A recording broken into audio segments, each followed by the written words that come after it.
Shalom, beloved family. It's your girl Sophia Spiritualite, and we are here for our weekly cosmic weather and tarot report. So how it works is I say a prayer, we go over the cosmic weather, then we do a 5 card reading just to see what stumbling blocks may come up for this week and get some information and messages from the angels on how we can avoid them. So let's get started. All praise, glory, and honor goes to the Most High, the King of Kings, the Lord of Lords, the great I am, love and kindness, the God of Abraham, Isaac, Jacob, David, Enoch, Moses, Noah, and Solomon. We thank you for allowing us to speak with the angels for just a few minutes so that we can get a message that will allow us to be better service to you and to the kingdom. We thank the Holy Mother for always being with us and guiding us down the path of life. We acknowledge our older, wiser brother Yahushua and the perfect example that he set. And of course, to the angels, to our guardian angels, to the archangels, to the council of angels, to the angels on the zodiac, to the angels in Jupiter, the angels in Mercury, the angels in Mars, the angels in Saturn, the angels in the sun, the angels in the whole solar system. We ask that you come and be with us for just a few minutes. Give us some messages about the solar system, the solar weather that is going to be impacting our planet so that we can use that information to be of better service to the Most High and to the kingdom. All right. So here we have the weather for this week. And so as you can see, not like last week, which we had really good cosmic weather all week last week. The cosmic weather this week is a little bit different. We do have more of like kind of times that are not going to be good. But we do have a lot of good times. So remember, when there's good cosmic weather, that's good times to sign contracts, to make deals, to do pay bills, important things. And that's harnessing the energy that's out there. And then when the cosmic weather is bad, that's when you want to harvest the energy, meaning you want to go out there, build, work, do. And so we do have some good periods of time to actually do things this week. I'm definitely going to try and link in more to utilizing this template as when to chill and when to work, like heavily on stuff. So you should see some stuff coming out from me this week. But we do have a lot of it's not this is just, I would say this is a pretty good week for us, you know, in general. Not as good as last week obviously, but this is not a bad week. I would just, again, Lavana at Rana into Natalon on Tuesday. You know, I would just watch out for that particular time period. That's going to be the longest time period we have of like bad energy. I wonder what moon that is. What moon sign the moon will be in. Hmm. Well, I'll make sure I talk about that on my daily report. I mean, on my daily readings. What position the moon will be in at that time. That'll be a good time to harvest energy. Matter of fact, let me look. Let's just take a gander here. Now that I brought it up, what is that? Monday is the 12th, and we're looking at 6 p.m.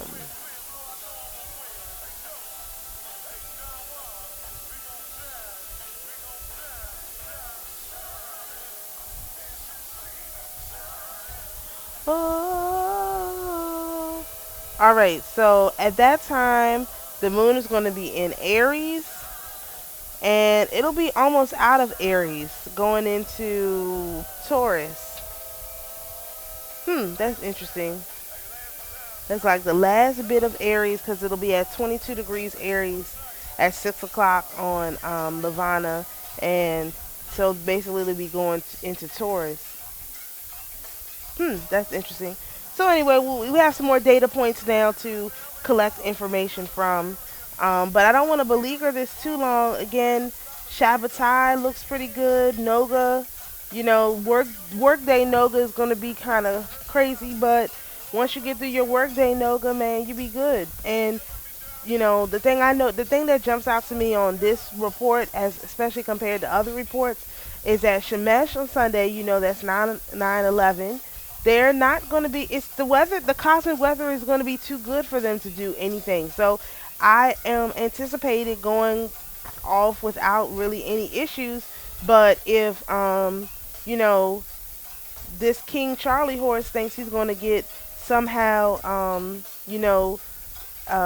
crowned with no issues come Noga, I don't think so. That's not really looking good for him. So whoever his royal astrologers are really dropping the ball, because the energy is not going to be good enough. The only time he could do it is if it was after 6 p.m. Eastern time, and then he might be able to. But they're not using this information, so yeah, he's probably going to pick the worst possible time to be crowned, to be honest. That's what I'm getting the feeling. And therefore, it's not going to work. I've already seen some stuff. It's not going to work. All right, so we have our cards here. We'll do another quick prayer. Oh, no, we won't, because we already prayed in. But we will just ask again for the Most High to allow us permission to speak with the angels. And, of course, thank the Holy Mother for everything that she does. And then acknowledge our older, wiser brother Yahushai and his perfect example. And to the angels, of course, we ask that you give us a message that's clear, that's easy for us to understand, that's easy for us to apply, and that allows us to have the proper framework for being successful in this week. And of course, we will let the Most High know when you give us the message that you fulfill the covenant. And we are, again, eternally grateful and thankful for all of your hard work. And again, I have my Dame Fortune cards here, so we're going to have stuff in reverse. We're going to have stuff straight up. Let's see what's going on. Our first card is the Empress, which is number 3. That's for Shemesh into Lavana, really Lavana. Our next card is the Knave of Coins. That would be for Madim. Our next card is the Knave of Swords. We have a lot of royalty. We have the royalty and they do not. Let me just point that out. That's the Knave of Swords. We've got a whole court here. We've got the Knight of Swords. He's in reverse.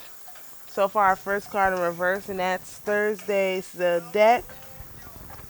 Oh, yeah, because their royalty is going to be out of order. They have no royalty left. And then Noga into Shabbatai, we have the Ace of Cups in the upright position. So we're going to have all kinds of blessings poured out on us. And we're going to be ready and prepared to receive them. So let me see if you guys can see this. All the cards.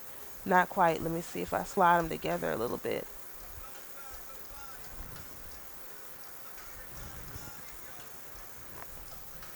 I slide this over just a little bit. Okay, you can basically see all of them. It's just if I bring them over here, then it's like way too far and blah, blah, blah. You can't see them at all. I'm just trying to get that glare off of them. Really? Let me just put this up. Really?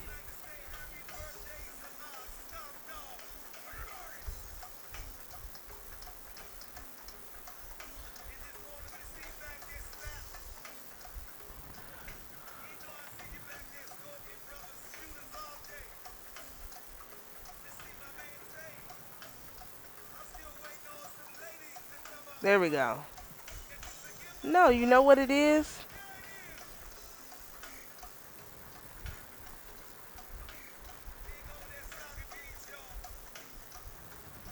It's not even that. Okay, well, you can see the names. That's the most important. All right, let's go ahead and start with our number 3, the Empress.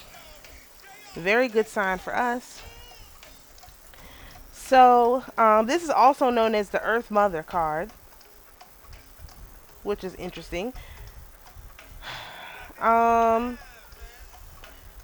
She is generous with her bounty and is an inspiration to others.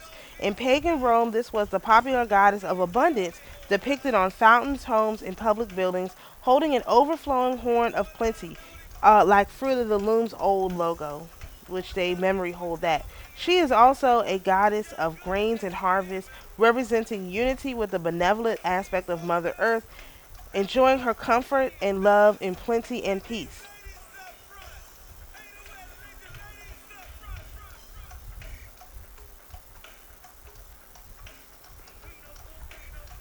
All right, so the meaning of this card is abundance, inspiration, emotional fulfillment, communion with nature, nurturing a project to fruition, using folk magics, which is our magic, our spiritual light activities, growth, fertility, creativity, robust health, action taken, influenced by intellect, understanding, protection, sensitivity, beauty, pleasure, domestic joy, and pregnancy. So the keywords here: bounty, fruitfulness, growth, inspiration, creativity, and security.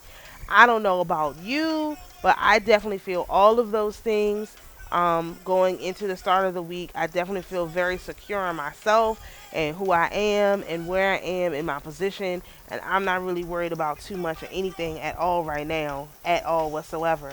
So, I think, but let me talk about this concept of folk magics. So when if you look on my website, I think Levi and them I posted it too.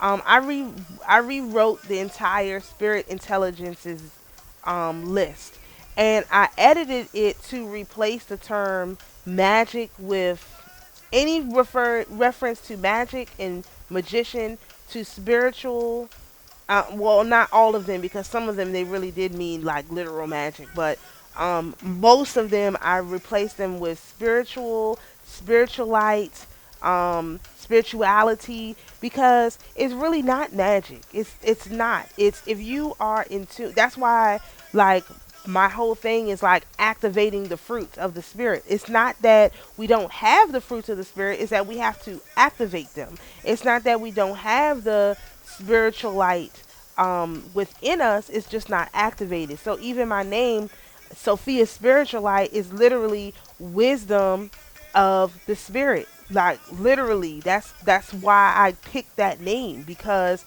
I am a reflection. Me personally, I'm a reflection of wisdom in the spirit.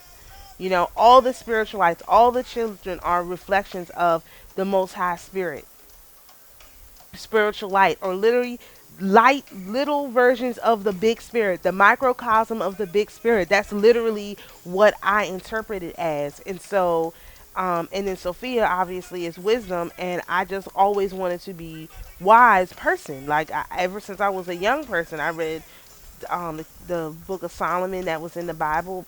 I think I read it every day, a chapter every day. I think I did it all summer, like all throughout high school. I just wanted to be a wise person. I wanted that wisdom to dwell with me, and now I'm seeing that it did, and it was, and my faithfulness even at that time in my youth has been greatly rewarded to me.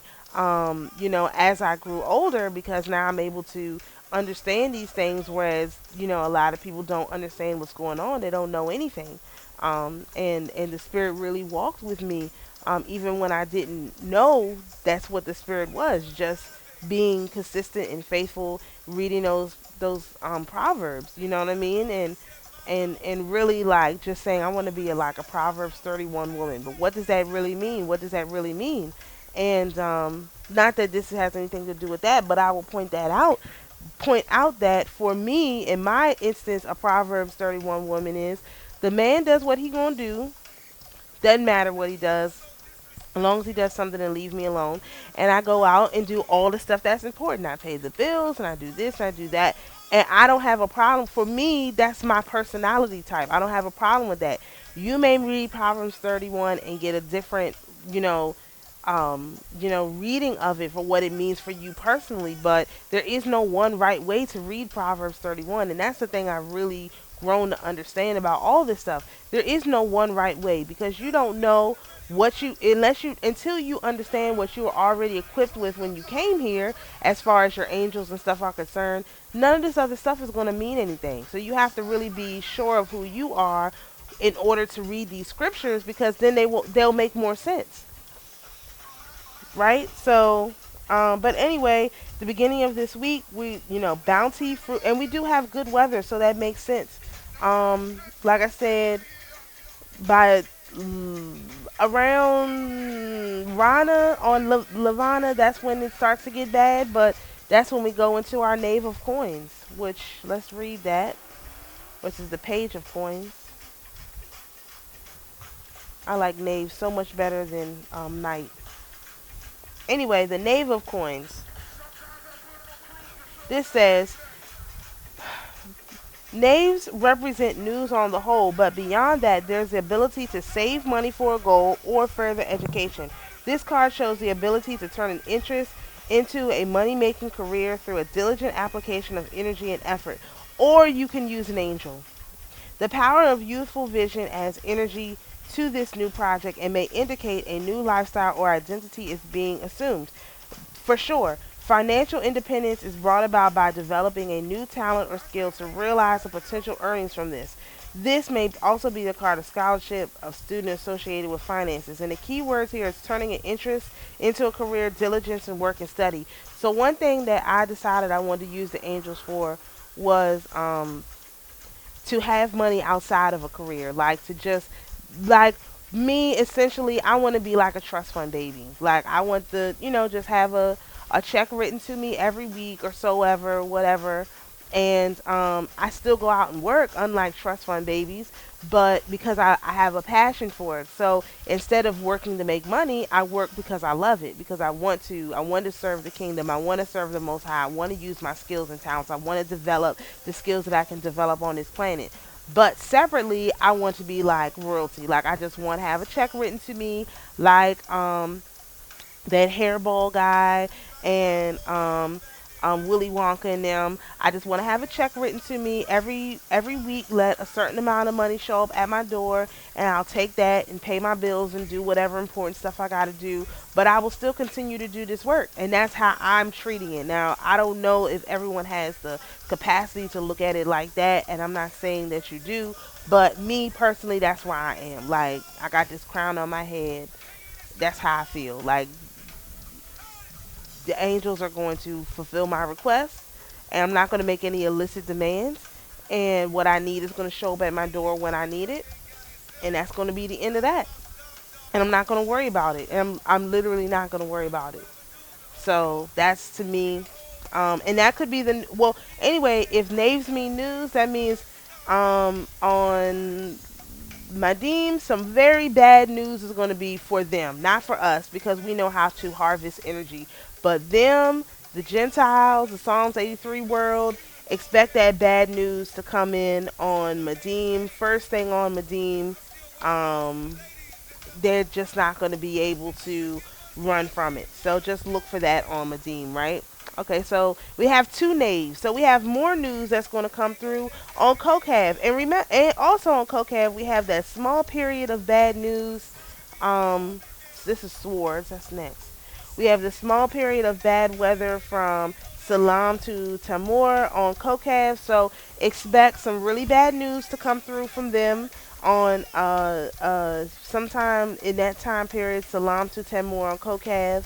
Of course, I'm doing mine in Eastern time. You can adjust it for your time zone, obviously. But yeah, so and then like after that, we have a really good stretch of good time. So let's look at this Knave of Swords, which is this card of the apprentice who is eager to test the skills learned. Again, once you learn about these angels, you need to start figuring out how to use them. And I am going to make a video about that. I'm hopefully going to get it done today. It's just going to be a little bit difficult to explain. But we'll see, right? So this is a card of the apprentice who is eager to test the skills learned. There's an adroit use of language talents, a desire to be more self-assertive. An air of self-confidence might spill over into cockiness of youthful ambition and certitude. And I might be too certain in the way that I'm taking it, but even look at the guy in the picture. He's extremely confident. Like I just feel very, very confident, right?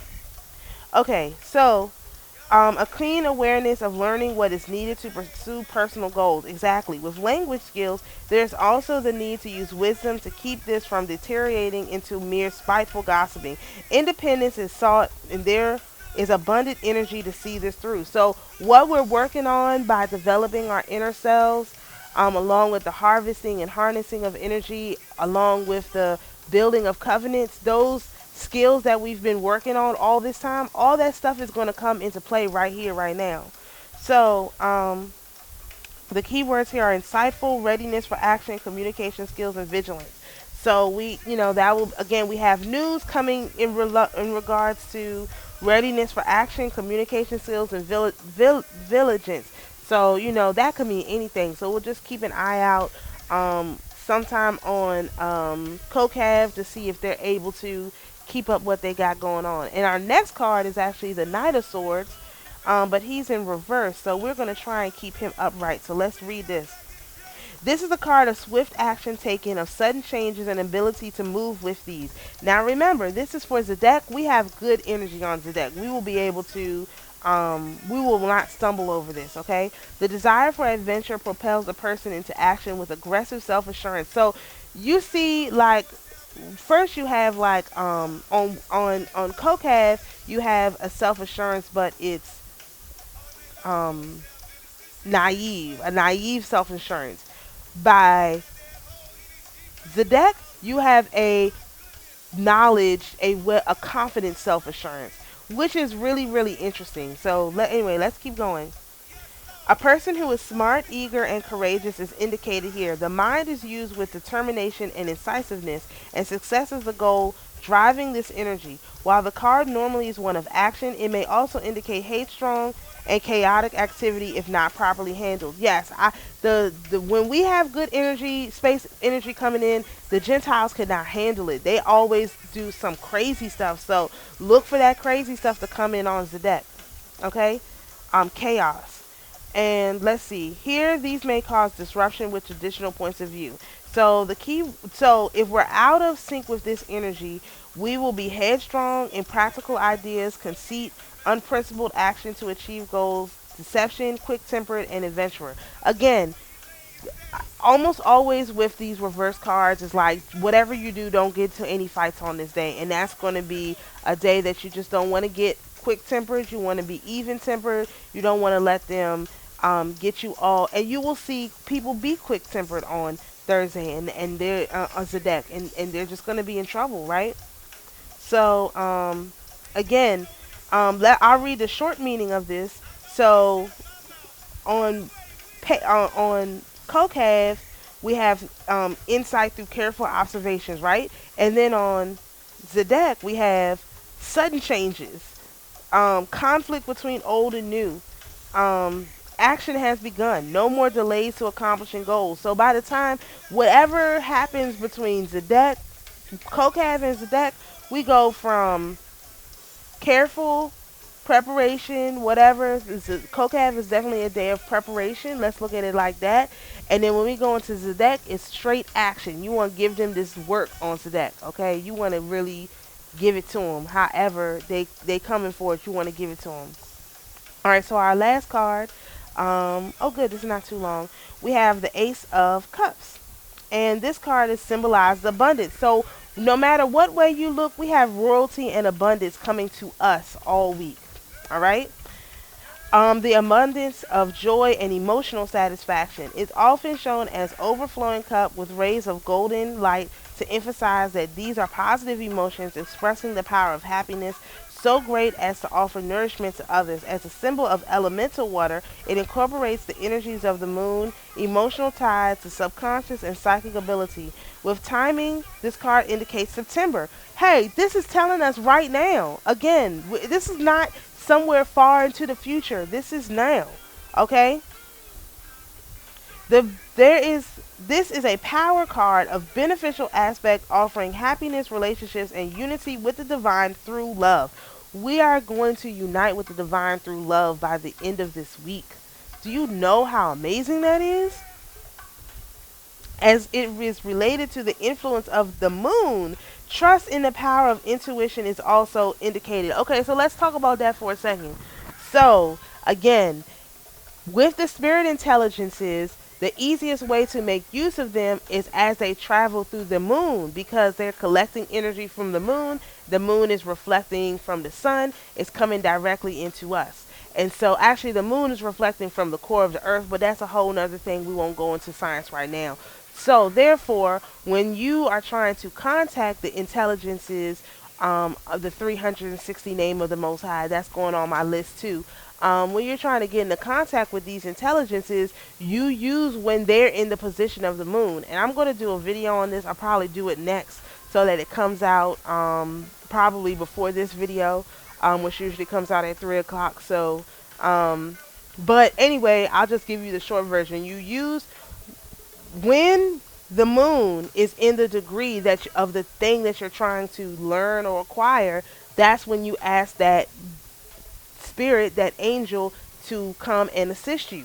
And you do that throughout the zodiac. So every month you have the ability to connect with all of these angels every single month, you know. And if you don't get your answer the first month, you have another 28-day cycle. You'll be able to try it again. So the whole thing is you got to get on the cycle of the moon. It's very, very important to get into sync with the moon, and not just when the moon's phases. That's a whole nother realm of energy we have access to. I'm starting with the spirit intelligences on the planet, and then I'm going to do the moon, and then I'm going to work my way out because and well, I'm doing the spirit intelligences and the elements at the same time, and then I'll work my way out. So the whole thing is like to get into sync with the universe, because right now these days, the way they have them set up, they're out of sync with the universe. We really need to get into sync with the universe. And our cup is going to be overflowing. It's got overflowing flowers in this cup, and it's for September, which is right now. So all in all, this is a good week for us. You know, we just want to make sure we stay out of arguments on Zedek. You know, that kind of stuff comes up basically every week, but we pretty much have it in us to be completely successful this week. And so I wouldn't worry too much about it. You know, just go about your week and just watch out for Zedek. Don't get involved. So we'll just go ahead and pray out. All praise, glory, and honor go to the Most High, the King of Kings, the Lord of Lords, the great I am, loving kindness, the God of Abraham, Isaac, and Jacob. We thank you again for allowing us to speak with the angels for a few moments, and we would like to report that they have actually fulfilled the covenant with us, and therefore we would like that to be noted to their record. We thank you for everything that you do, and we appreciate you lending your angels for our use. We thank the earthly mother for everything, for walking with us and also lending her angels for our use. And of course to Yahweh, we thank you for being the perfect example of what we can accomplish, and we hope one day to ascend with you and work in your office and be of as much service to you in the kingdom as we possibly can. And so to the spirits who are here with us, you're invited to go in peace. To my beloved viewers, you're invited to be at peace. And always remember, the Most High is your peace. Shalom, everyone. We'll see you for the reading, the Cosmic Weather Report next week.